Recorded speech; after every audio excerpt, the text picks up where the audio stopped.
नमस्कार विद्यार्थी मित्रांनो, मी प्रियंका ग्लोबल ऑनलाईन मराठीमध्ये आपल्या सगळ्यांचं मनापासून स्वागत करते. आज आपण महाराष्ट्र सेट एक्झामिनेशन ही परीक्षा दरवर्षी वर्षातून एकदा होतं. आता 2026ची एक्झामिनेशन जूनमध्ये आपल्याला होताना दिसून येईल. सो आपण जर महाराष्ट्र सेट एक्झामिनेशन यामध्ये आपलं पेपर 2 हा सब्जेक्टिव्ह पेपर जर आपलं हिस्ट्री आहे, तर आजचा पर्टिक्युलर व्हिडिओ लेक्चर आपल्या सगळ्यांसाठी खूप महत्त्वाचं ठरेल. यामध्ये आपण जाणून घेऊया विषयातील महत्त्वपूर्ण टॉपिक्स आपण जाणून घेऊया.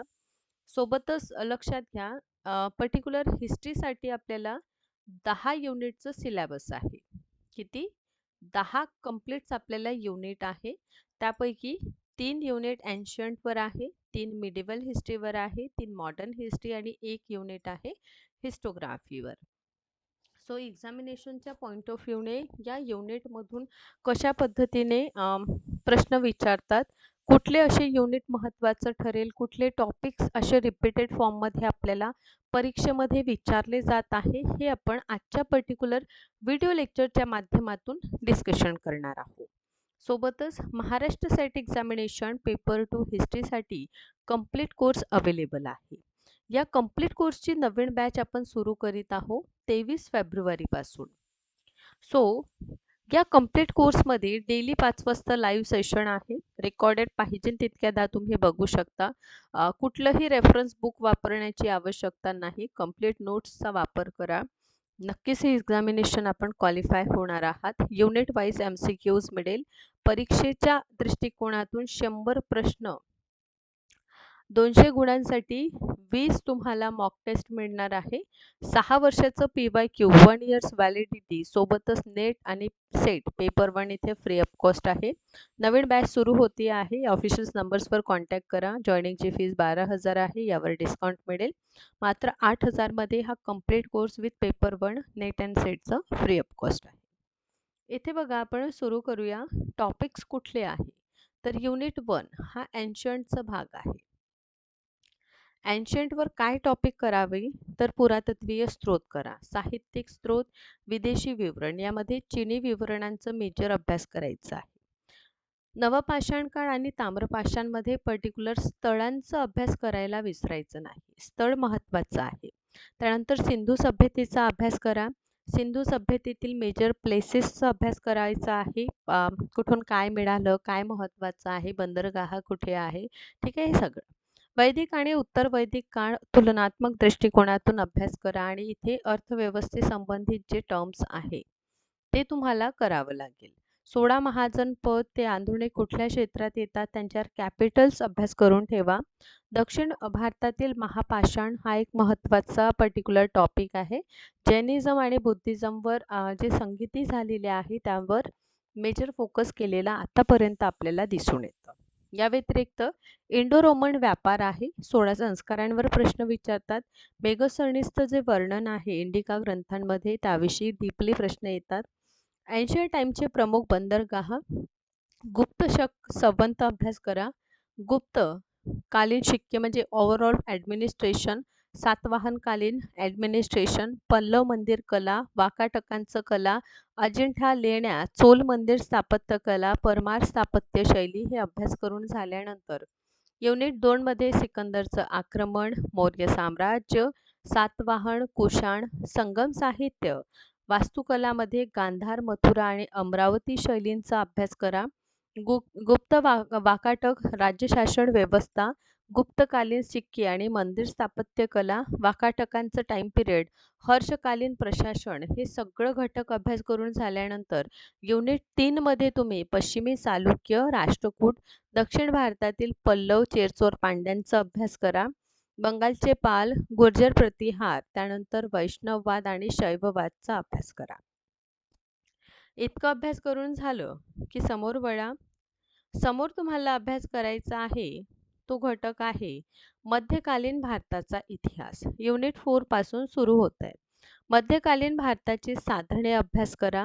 दिल्ली सुलतानशाही म्हणजे मध्ये येणारे गुलाम, ठीक आहे, खिलजी, तुघलक, सय्यद आणि लोधी वंशांचा अभ्यास करून मुघल सत्ता 1526 पासून तर 1707 पर्यंत म्हणजे बाबर, हुमायूँ, मधात सूर वंश अभ्यास करून घ्या. अकबर, जहांगीर, शहाजहान, औरंगजेबचा अभ्यास करा. उत्तरवर्ती मुघल शासक इम्पॉर्टंट आहे कारण डायरेक्ट तिथून प्रश्न येतात. विजयनगर, बहामनी, त्यानंतर मराठ्यांचा उद्भव आणि स्वराज्याची स्थापना आणि नंतर पेशव्यांच्या अधीन कशाप्रकारे विस्तार झालेला, अशा प्रकारचं युनिट 4 मधील 5 टॉपिक आणि त्या 5 टॉपिकवर आधारित प्रशासन. प्रशासनामध्ये दिल्ली सुलतानशाहीचं दिल्ली सुलतानशाहीचं केंद्रीय, प्रांतीय आणि स्थानीय प्रशासन, शेरशहा सुरीचं प्रशासन करा, मुघल प्रशासन करा. त्यानंतर दक्षिणमधील प्रशासकीय प्रणाली, विजयनगर, बहामनी. सुफी सिलसिल्यांचा अभ्यास करा युनिट 6 मध्ये. भक्ती आंदोलन, शैववाद, वैष्णववाद, शक्तिवादाचा अभ्यास झाल्यानंतर इंडो इस्लामिक वास्तुकला, यामध्ये मुघल वास्तुकला करा, क्षेत्रीय वास्तुकला आणि जे मराठा दुर्ग आहे हा अभ्यास झाल्यानंतर आधुनिक इतिहासाला आपण सुरू करतो.